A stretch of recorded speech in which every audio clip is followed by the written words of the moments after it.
मैं आप सभी का अभिवादन करते हुए और मारुति नंदन जी का भी स्नेह देते हुए टीम के पूरे मेंबर्स को मैं का अभिवादन करते हुए अपनी बात शुरू कर रहा हूं। आज आदरणीय अरुण सिंह जी ने हमें 2 दिन पहले निर्देश दिया था कि आप जो है जी विज्ञान सर, मैं थोड़ा सा रोकूंगा आपको जी। मैं जितने हुए अभी 69 मेंबर हैं, 68-7 जी मैं निवेदन करूंगा कि कोई छोड़ के जाएंगे नहीं। आप लोगों से मेरा करबद्ध निवेदन है कि इस सत्र को जरूर सुनेंगे, उसके बाद ही आप लोग कितना भी अनिवार्य काम हो थोड़ा सा डिले करें। जी जी सर, कंटिन्यू करें। ठीक है सर, बहुत बहुत धन्यवाद।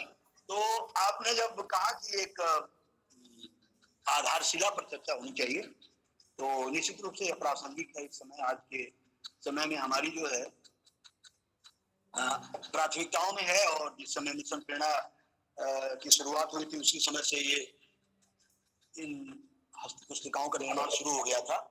और ये हस्त पुस्तिकाएं निश्चित रूप से हमारे शिक्षण व्यवस्था को पूरी तरह से बदलने में बहुत कारगर भूमिका अदा करेंगी। एक बात सही है कि बहुत सारे लोग सोचते हैं कि क्या इसके पहले शिक्षण व्यवस्था सही नहीं थी। मैं ऐसा नहीं मानता हूं, पहले भी शिक्षण व्यवस्था सही थी, काफी हद तक लोग पढ़ा भी रहे थे, अच्छी तरह से पढ़ा रहे थे।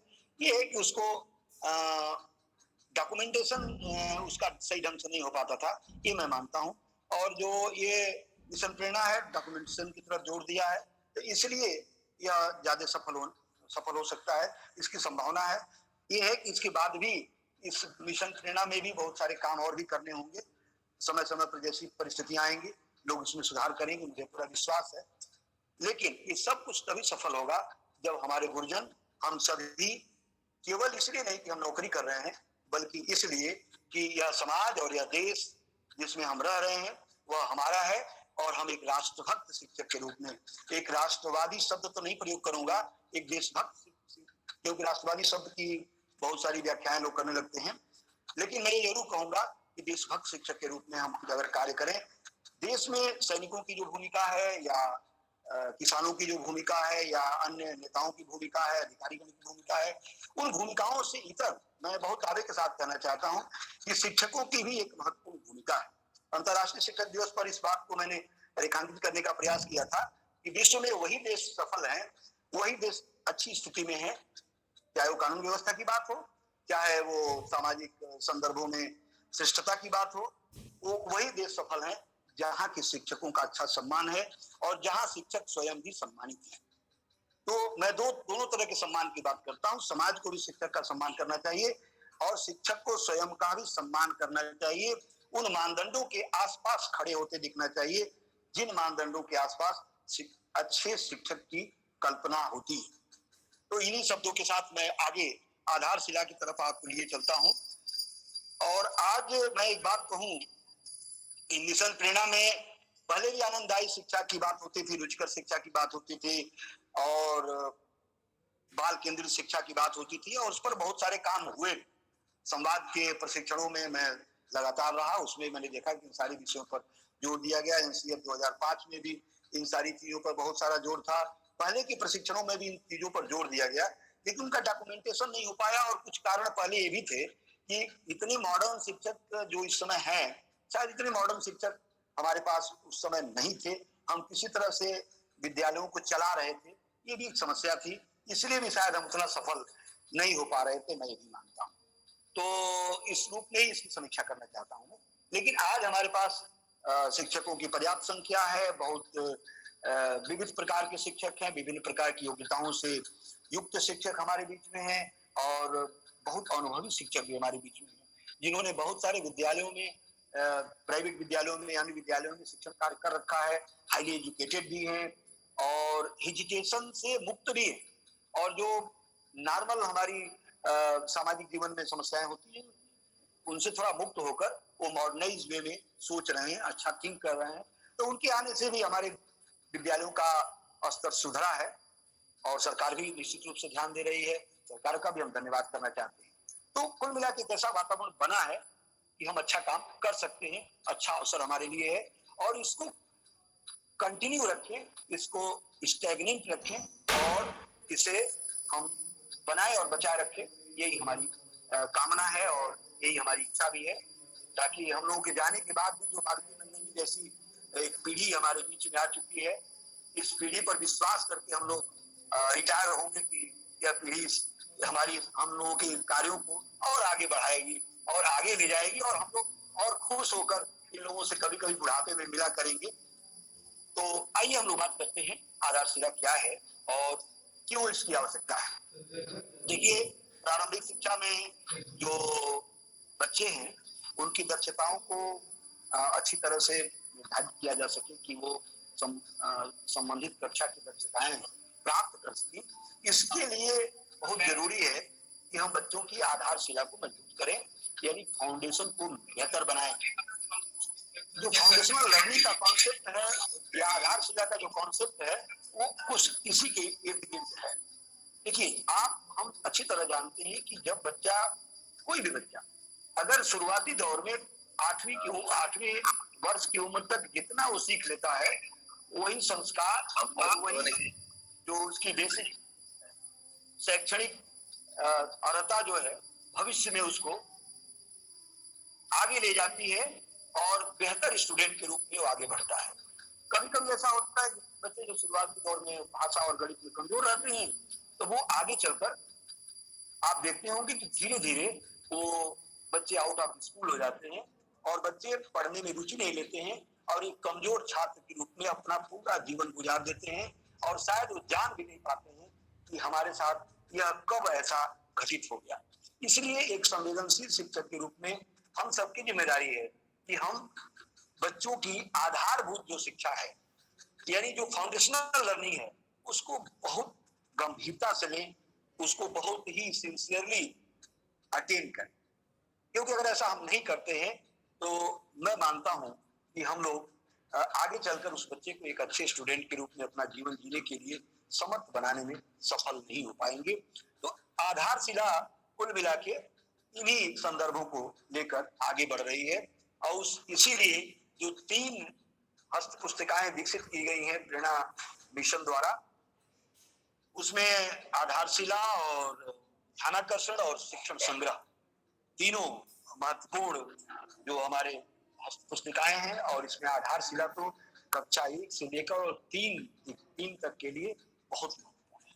जो प्रेरणा लक्ष्य है उनको प्राप्त करने में इन आधारशिला की बहुत महत्वपूर्ण भूमिका होगी, क्योंकि अगर कक्षा 1, 2, 3 तक बच्चा अच्छी तरह से गणित और भाषा को समझ पाएगा सही ढंग से, तो निश्चित रूप से आगे बढ़ने के बाद वह यह महसूस करेगा कि हम सारे विषयों को अच्छी तरह पढ़ सकते हैं, समझ सकते हैं, और एक समर्थ छात्र के रूप में अपनी लाइफ में खुशनुमा जीवन जीते हुए वह आगे बढ़ता चला जाएगा, और उसके अंदर जो हेजिटेशंस आ जाती हैं, जो कॉम्प्लेक्सेस डेवलप हो जाते हैं, उनसे वह बच पाएगा। तो ये इसलिए हमारे लिए यह केवल कर्तव्य नहीं है कि फाउंडेशनल लर्निंग को बेहतर बनाएं, बल्कि हमारे लिए धर्म भी है, हमारे लिए पुण्य का कार्य भी है कि हम छोटे बच्चे के उस भावना को समझते हुए अपने स्नेह से उसको अभिसिंचित करें, और इस रूप में कि उसे गणित और भाषा बेहतर तरीके से समझ में आ जाए और उसका सही ढंग से प्रयोग कर सके। देखिए, कक्षा 1 से 3 तक गणित और भाषा के लिए मजबूत करने की जो व्यवस्था है वही हमारी आधारशिला है, और उसी आधारशिला को लेकर हम आगे बढ़ रहे हैं, और इसे हम नींव भी कहते हैं। और आप ये भी जानते हैं कि कक्षा 1 से 3 तक आधारशिला के लिए अभी पिछले दिनों जब कोविड-19 का यह प्रभाव नहीं था हमारे यहाँ, तो सरकार ने व्यवस्था की थी कि 50 दिनों का एक कोर्स चलाया जाएगा, जिसे आधारशिला के लिए फाउंडेशनल लर्निंग शिविर कहा जाएगा। तो फाउंडेशनल लर्निंग शिविर की व्यवस्था ये थी कि जैसे ही प्रार्थना समाप्त होगी, बच्चे अपने कक्षों में जाएंगे, उसके बाद से 50 मिनट का जो घंटा होगा वो केवल शुरुआती घंटा जो होगा वो भाषा और गणित पर आधारित होगा, और उसको हम करने के बाद आगे की जो कक्षाएं होंगी, जो विषयगत हमारी जो कक्षाएं संचालित होती हैं, उनको हम संचालित करेंगे। लेकिन कोविड-19 के प्रभाव की वजह से ऐसा हो पाना संभव नहीं हो पाया, लेकिन सरकार ने व्यवस्था की है कि जैसे ही हमारे विद्यालय खुलते हैं, हमें पूरा विश्वास है कि नवंबर में हमारे विद्यालय खुल जा रहे हैं, तो नवंबर से यह पूरा जो प्रक्रम है आधारशिला का, वह 31 मार्च तक संचालित होगा, ताकि इसी सत्र में हम प्रेरणा के उस लक्ष्य को प्राप्त कर लें जो कक्षा 1 से लेकर 5 तक फिलहाल डिसाइड किया गया है। अभी कक्षा 6 से कक्षा 6, 7 और 8 के लिए प्रेरणा लक्ष्यों का निर्धारण नहीं किया गया है, इसलिए फिलहाल हम इन्हीं प्रेरणा लक्ष्यों पर अपना ध्यान केंद्रित कर रहे हैं। देखिए, अर्ली जो न्यूमरेसी होती है, अर्ली लिटरेसी और अर्ली न्यूमरेसी, इन दोनों चीजों को बहुत महत्व दिया गया है। और आप भी जानते होंगे कि बच्चे इस समय अगर बच्चों को सुना जाए सही ढंग से, उनको बोलने का मौका दिया जाए, उनको अभिव्यक्ति के पूरे अवसर दिए जाएं, उनकी कल्पनाशीलता, उनकी सृजनशीलता को पंख दिया जाए, जैसा कि अभी स्नेहिल मैडम बता रही थी, और उनकी रचनात्मक क्रियाकलापों का वो प्रस्तुतिकरण का उनको मौका दिया जाए। और अगर उनको अपनी भाषा में अपनी बात कहने का अवसर दिया जाए, ये बहुत महत्वपूर्ण है। देखिए, अपनी भाषा में अपनी बात कहने का अगर उनको अवसर दिया जाएगा तो निश्चित रूप से वो उनके अंदर एक आत्मविश्वास होगा, जिससे वो सोचेंगे कि मैंने जो कुछ भी सर या मैम के सामने कहा है वो बहुत अच्छा है और मैम ने उसको सराहा भी। और पुनर्बलन के लिए अवसरों की तलाश न करें, बल्कि जैसे ही आपको पुनर्बलन के अवसर उपलब्ध दिखे वहां आप पुनर्बलन कर दें। अगर आपके मन में पुनर्बलन की भावना नहीं भी आ रही है तब भी आप पुनर्बलन करें, क्योंकि वह पुनर्बलन आपके लिए तो महत्वपूर्ण उतना नहीं है, लेकिन उस बच्चे के लिए वह टॉनिक का काम करता है, वह उस इंजेक्शन का काम करता है, जिससे बच्चा जागृत हो उठता है और उसके अंदर आगे बहुत कुछ करने के लिए, सपने देखने के लिए, सपनों को पूरा करने के लिए, सपनों पर काम करने के लिए बहुत सारी ऊर्जा भर जाती है।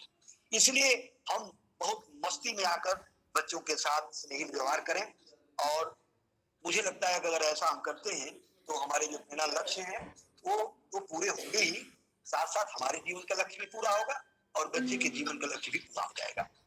तो ये जो हमारा फाउंडेशनल लर्निंग का ये पूरा संदर्भ है, वो ये जो मॉड्यूल आपको दिया गया है, इस मॉड्यूल में 6 हिस्से में फाउंडेशनल लर्निंग का पूरा सिलेबस कवर किया गया है।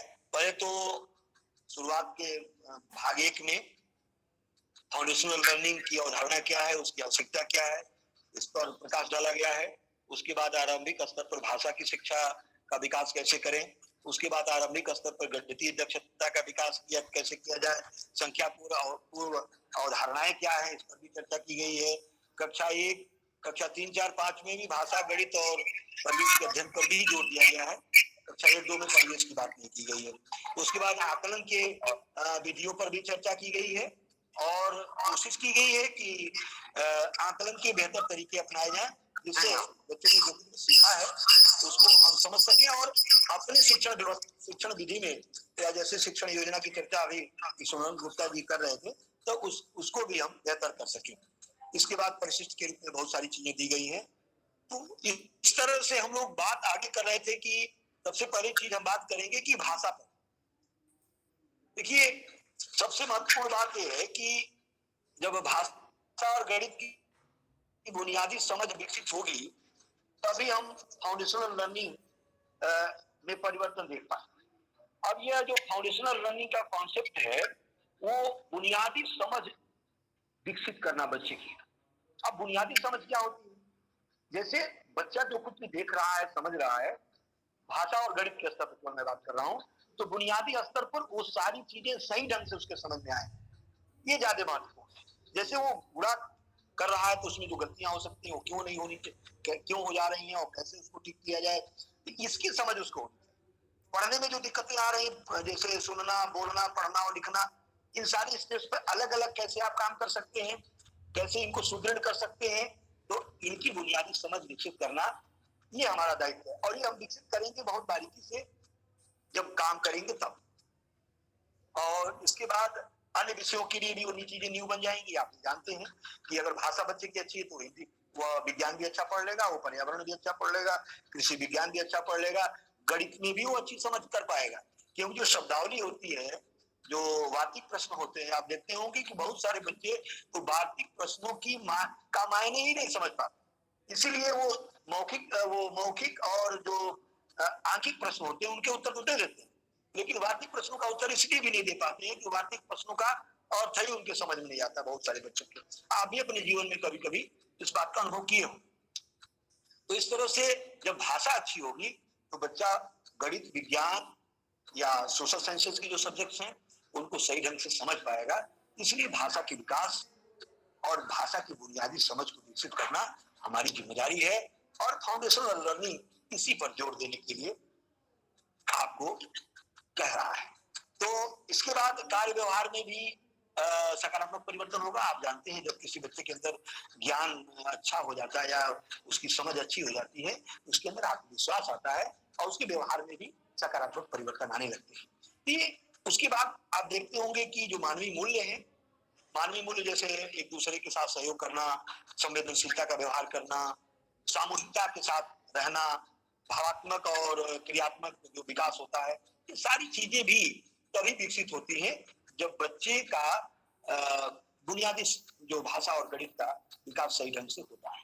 तो आधारशिला इस पर भी जोर दे रहा है, क्योंकि देखिए ओवरऑल डेवलपमेंट के लिए आप जब काम करेंगे तो मानवीय मूल्यों का विकास भी होगा।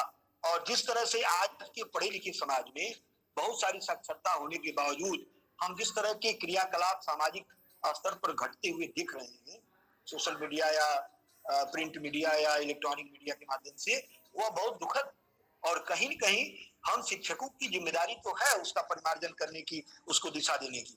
बावजूद इसके कि हमारे जो टेलीविजन चैनल्स हैं, जो हमारे फिल्म स्टार्स हैं या जो और बहुत सारे लोग हैं, वो लोग भी समाज को प्रभावित करने लगे हैं। इसलिए शिक्षक की भूमिकाएं थोड़ी कमजोर हुई हैं या सीमित हुई हैं। फिर भी शिक्षक की भूमिका समाप्त नहीं हुई है, यह मान लेना ठीक नहीं है। अभी भी शिक्षक चाणक्य और अरस्तु की श्रेणी में है, अभी भी वह यह काम कर सकता है, उसको करना भी चाहिए। और ओशो ने तो एक जगह लिखा है कि शिक्षक को क्रांतिकारी होना चाहिए और उसे बदलाव के लिए काम करना चाहिए। परंपरागत चीजों से हटकर एक नए मूल्यों की स्थापना के लिए उसे कार्य करने वाला होना चाहिए। शिक्षक तो यहाँ तक, लेकिन हम सरकारी शिक्षक हैं, हमारी कुछ बोर्ड फाउंडेशंस भी होती हैं, हम उतने बड़े स्तर पर क्रांतिकारी होने की स्थिति में नहीं है। ये है कि रचनात्मक क्रांति के लिए हम काम कर सकते हैं, बदलाव के लिए काम कर सकते हैं। आदरणीय अधिकारीगण से भी हमारा निवेदन रहता है कि ऐसे शिक्षकों का आप मनोबल बढ़ाएं, ऐसे शिक्षकों का उत्साहवर्धन करें और ये कोशिश करें कि ऐसे शिक्षकों का कहीं भी मनोबल कम ना हो। क्योंकि एक बार अगर एक कलाकार शिक्षक, एक एक्टिव शिक्षक, एक सृजनात्मक शिक्षक का मनोबल कम होता है तो निश्चित रूप से यह केवल उस शिक्षक की क्षति नहीं होती है, बल्कि समाज और राष्ट्र की क्षति होती है। इस बात का ध्यान रखकर समाज को भी शिक्षकों के साथ व्यवहार करना चाहिए, ऐसी मेरी धारणा है, ऐसा मैं मानता हूँ और शायद आप में से बहुत सारे लोग सहमत भी होंगे। तो इसके बाद शिक्षकों की जो दक्षताएं विकसित होती हैं, इसमें आप देखेंगे घटती दक्षताओं का विकास होता है। शिक्षकों के अंदर मूलभूत दक्षताएं विकसित करने में भी वो जान पाते हैं कि भाई जो हम पढ़ा रहे हैं इसमें कौन कौन सी दक्षताएं विकसित नहीं हो रही थी, क्यों नहीं हो रही हैं, तो इसका भी उनको पता चलता है शिक्षकों को। तो शिक्षकों को भी लाभ होता है जब हम अच्छी तरह से बुनियादी शिक्षण पे काम करेंगे तो। और उसके बाद जो कौशल विकसित कर रहे हैं, उनसे जो शिक्षण कार्य कर रहे हैं, तो उन कौशलों का कितना प्रभाव पड़ रहा है या उन गतिविधियों का कितना प्रभाव पड़ रहा है, इसका भी अवलोकन आप आसानी से कर पाते हैं अगर आप बुनियादी शिक्षण पर अच्छी तरह से, गंभीरता से और बहुत लगन के साथ काम कर रहे हैं। तो इसमें देखिए एक जो आधारशिला में मुख्य बात जो दी गई है वो चक्रीय चिंतन की बात की जा रही है। जिसमें जब हम बच्चा कोई भी पढ़ता है तो वो कोई सीधी रेखा में, जैसे कहा जाता है प्रकाश सीधी रेखा में चलता है, तो यहाँ प्रकाश शिक्षण व्यवस्था पूरी सीधी रेखा में नहीं चलती है, ये चक्रीय पद्धति से काम करती है। तो जैसे इसमें एक्सपीरियंस, उसके बाद रिफ्लेक्शन और एप्लीकेशन और कंसोलिडेशन, यानी अनुभव, फिर वो अनुभव आगे चल के चिंतन में विकसित होगा और फिर चिंतन अनुप्रयोगात्मक स्थिति में आएगा और वह अनुप्रयोग फिर निष्कर्ष या कंसोलिडेशन की स्थिति में आएगा। तो इस तरह से एक्सपीरियंस, रिफ्लेक्शन, एप्लीकेशन और कंसोलिडेशन के थ्रू यह शिक्षण का चक्र चलता रहता है। और इस बात का ध्यान रखते हुए ही हमको शिक्षण कार्य करना चाहिए। इसके बाद हम लोग जो बात करना चाहते थे कि लर्निंग आउटकम में हम बात करेंगे कि देखिए जो पूरा सिस्टम बनाया गया है वो लर्निंग आउटकम के बेस पर बनाया गया है। आप देख रहे होंगे कि अभी लर्निंग आउटकम्स की परीक्षाएं भी हुई हैं, तो लर्निंग आउटकम क्या होगा और कैसे हम लर्निंग आउटकम के थ्रू ये जान पाएंगे कि बच्चे ने कितना सीखा है, कितना समझा है, तब हम जाकर कह सकते हैं कि बच्चे का जो हमने शिक्षण कार्य अपनी कक्षा में किया या जो गतिविधि कराई है या जो कुछ भी हमने किया है एक शिक्षक के रूप में, उसका बच्चे के चिंतन पर कितना प्रभाव पड़ा है, कितना सीख पाया है, कितना लर्न किया है, तो लर्निंग आउटकम के थ्रू जानता है। तो लर्निंग आउटकम की जो परिभाषा आधारशिला मॉड्यूल में दी गई है उसको मैं आपके समक्ष रखने का प्रयास कर रहा हूं। देखिए उसमें दिया हुआ है कि किसी विद्यार्थी के लिए पाठ्यक्रम अथवा पाठ्य पुस्तक में सीखने को दृष्टिगत रखकर जो दक्षताएं या लक्ष्य निर्धारित की जाती हैं, जिसको ध्यान में रखकर कक्षा शिक्षण किया जाता है तथा सहशैक्षिक गतिविधियों का आयोजन किया जाता है, उसे ही लर्निंग आउटकम्स कहते हैं। इसे अधिगम परिणाम भी कहते हैं और इसे सीखने का प्रतिफल भी कहते हैं, इसे अपेक्षित दक्षताएं भी कह सकते हैं। तो इस तरह से लर्निंग आउटकम्स को जो आधारशिला मॉड्यूल के मॉड्यूल से ही बात करना चाहते हैं। तो केंद्रित learning outcome, nested learning outcomes और उप लर्निंग आउटकम्स, 3 लर्निंग आउटकम्स के रूप में विभाजित किया गया है। केंद्रित लर्निंग आउटकम से तात्पर्य है कि व्यापक दृष्टिकोण पर जो आधारित होता है, जब बच्चा पढ़ने के बाद उसके अंदर व्यापक दृष्टिकोण विकसित हो जाता है। नेस्टेड लर्निंग आउटकम्स छोटे छोटे हिस्से में जब शिक्षण प्रक्रियाओं को दिशा देने के लिए, सुधार करने के लिए जो लर्निंग आउटकम विकसित किए गए हैं, उसे हम नेस्टेड लर्निंग आउटकम्स कहते हैं। और इसी तरह से कक्षा शिक्षण के दौरान जो कुछ भी हमको देखने को मिलता है बच्चों से बात करने पर शिक्षण के दौरान, वो हम उप लर्निंग आउटकम्स में उसको विभाजित करते हैं। इस तरह से 3 प्रकार के लर्निंग आउटकम्स विकसित किए गए हैं और इन 3 प्रकार के लर्निंग आउटकम्स के माध्यम से हम ये जान पाते हैं कि हमारा शिक्षण कितना बेहतर है, उसको और बेहतर हम कैसे बना सकते हैं, किस प्रकार की गतिविधियों का हम प्रयोग कर सकते हैं। देखिए जो सबसे अब आपसे मैं बात कर रहा था कि मानसिक सक्रियता बनाए रखना बड़ा जरूरी है।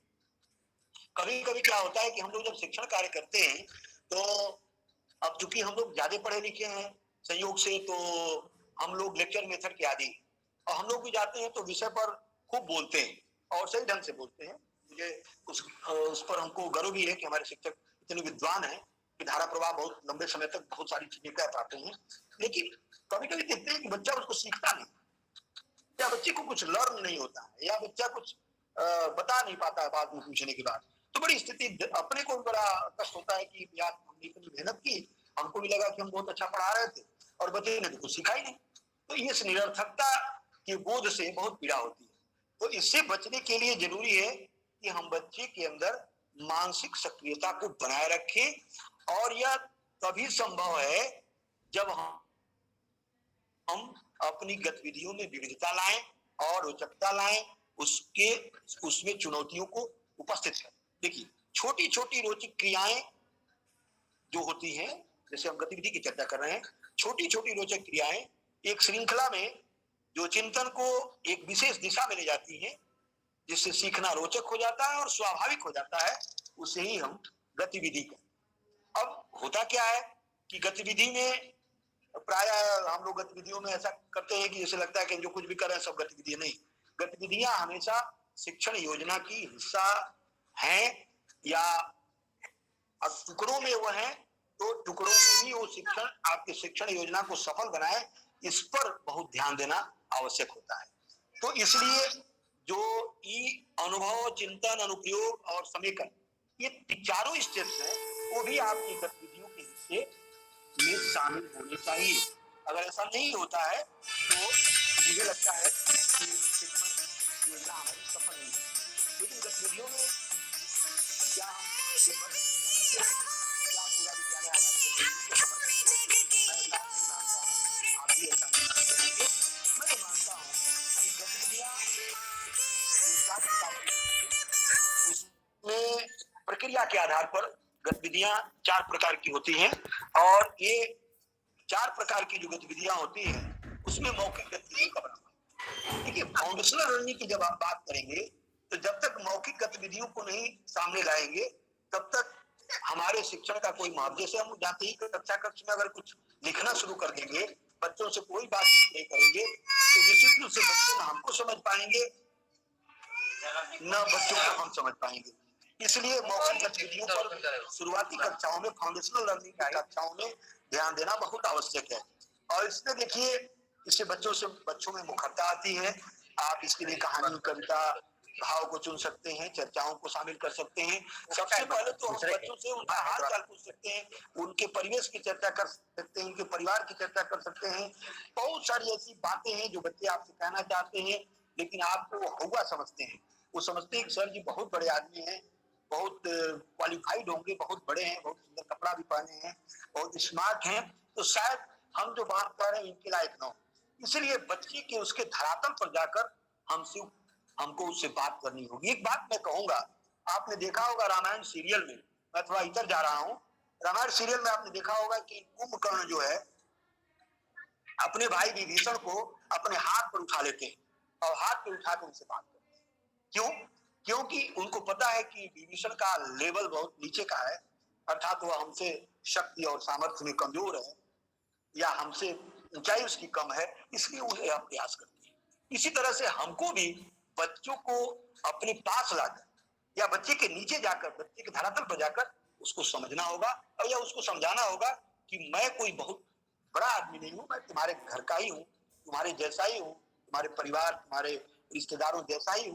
तभी वो बच्चे आपसे जुड़ते हैं, अपनी बात कहते हैं, तब एक अच्छा शैक्षणिक वातावरण जो है आपकी विद्यालय में, आपकी कक्षा में निर्मित होता है।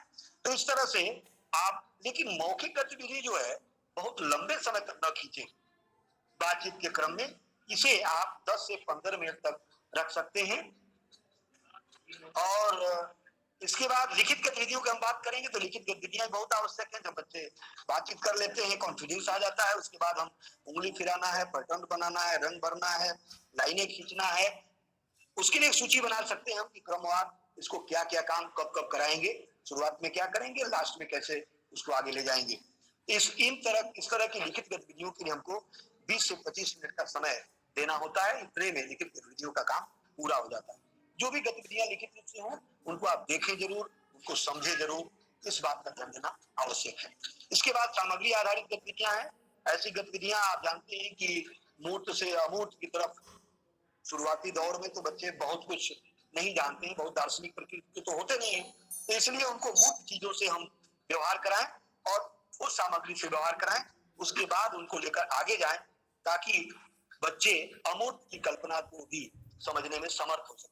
खासतौर पर गणित शिक्षण में मूर्त से अमूर्त की अवधारणा बहुत महत्वपूर्ण है। इस सामग्री आधारित गतिविधियों के लिए आप 30 से 40 मिनट का समय अधिकतम ले सकते हैं। उसके बाद जो अंतिम गतिविधियां हैं वो ICT आधारित गतिविधियां हैं। उसमें आप दीक्षा पोर्टल पर भी जा सकते हैं, QR कोड आपके पाठ्य पुस्तक में दिया है, उसको भी आप इस्तेमाल कर सकते हैं। अभी हम लोग जो है रीड अलोंग की बात कर रहे थे, बहुत सुंदर ऐप है, उस पर भी लोग काम कर रहे हैं। बहुत संपर्क फाउंडेशन के भी अंग्रेजी शिक्षण में कुछ काम आ रहे हैं, उसको भी आप देख सकते हैं। तो इन सारी गतिविधियों का प्रयोग कर सकते हैं। बावजूद इसके वो सारी गतिविधियां बच्चों की क्षमता, दक्षता और उनके स्तर के हिसाब से हो। ऐसा ना हो कि गतिविधियां इस लेवल की हो कि बच्चा उसको केवल तमाशा समझे या उसको केवल बाइस्कोप समझे, ऐसा नहीं होना चाहिए। इस बात का ध्यान देना हमारे शिक्षक गुरुजनों का ही कार्य है, उनकी जिम्मेदारी है। मुझे लगता है कि ये बातें हम लोग अगर अनुमति हो तो आगे बढ़ाएं, नहीं तो समय कम हो रहा है। अरुण सर जी।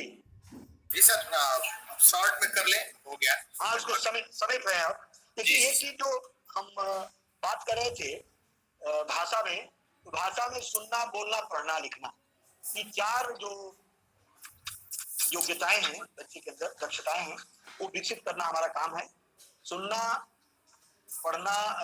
बोलना, पढ़ना, लिखना, इन चारों दक्षताओं पर हमें बारी बारी से क्रमवार काम करना होता है।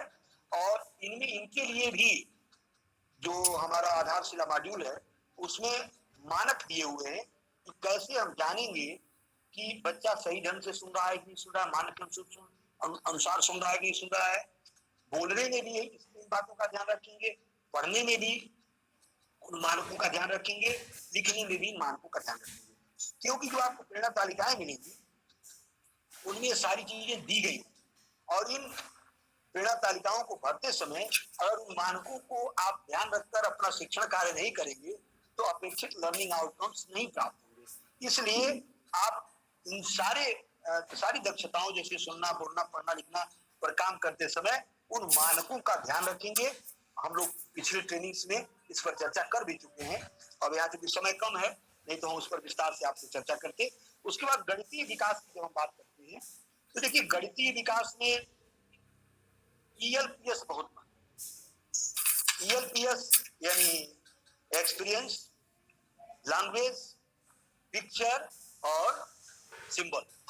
आप इस बात का ध्यान रखें कि ELPS के माध्यम से ही कक्षा 1 या कक्षा 1 की पहली किताब में करूं तब भी सर जी विज्ञान सर मैं थोड़ा जोड़ना चाहता हूँ आपके बात में, क्योंकि आधारशिला पर 2 घंटा प्रशिक्षण चलना है और आधा घंटा था और इसी प्रकार से अगले वेबिनार में आधा घंटा फिर आधा घंटा फिर आधा घंटा।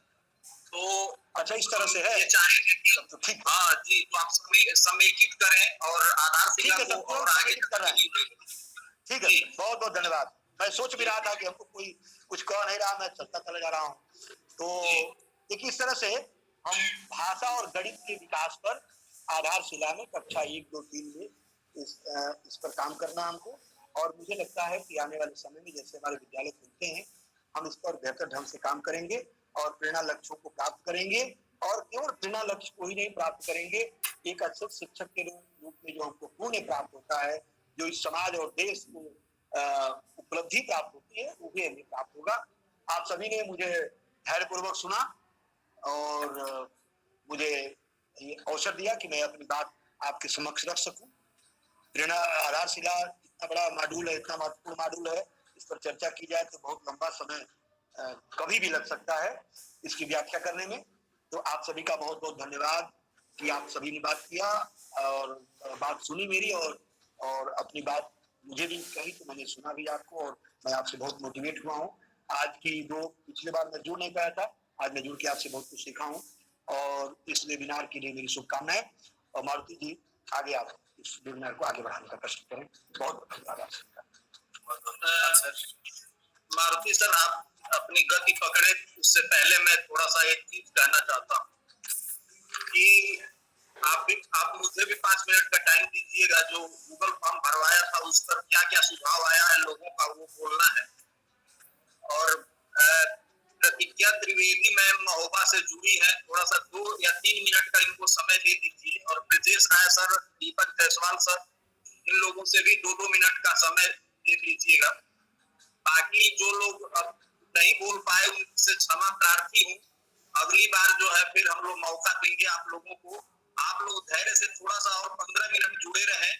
बाकी सर मारुति सर आपके हाथ में संचालन जी। सर विज्ञान सर आप दोनों का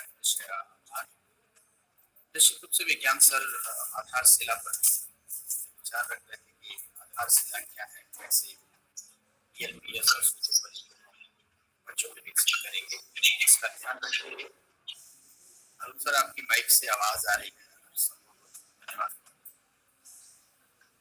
विज्ञान सर जब बोलने लगते हैं तो घड़ी भी पता नहीं क्यों ना मुझे लगता है कि घड़ी की जो स्पीड है वो दुगनी हो जाती है और जल्दी जल्दी दुनिया इसकी आगे बढ़ने लगती है। अगली बार फिर हम आधारशिला पर ही आपको सुनेंगे। बहुत ही अच्छे वक्ता और प्रशिक्षणों में आपका योगदान अतुलनीय है। इसी क्रम में हम बीच में महुआ जनपद से जुड़ी हुई शिक्षिका साथी विद्या मैम आपको आमंत्रित किया तो शायद की समस्या के कारण आप विचारों से हमें शिक्षित नहीं कर पाई। मैं निवेदन करता हूँ आपसे कि यदि आप मुझे सुन रहे हैं कम समय में अपने विचारों से शिक्षित करें। धन्यवाद मारुति सर और धन्यवाद अरुण सर। बहुत ही अच्छा और उत्तम वेबिनार है। मैं भी 15 मिनट से इसको सुन रही हूँ और विज्ञान सर ने बहुत ही ज्ञानवर्धक वक्तव्य दिए हैं आधारशिला मॉड्यूल के संदर्भ में। पर मेरा प्रश्न ये है कि अभी हम तीनों मॉड्यूल्स को पढ़ेंगे और हमारा जो उद्देश्य है वो 2022 तक प्रेरणा लक्ष्य बनाना है हमारे प्रदेश को, और हम इनको अपने विद्यालयों में इनको पूरी तरह से ढालेंगे। ये हमारा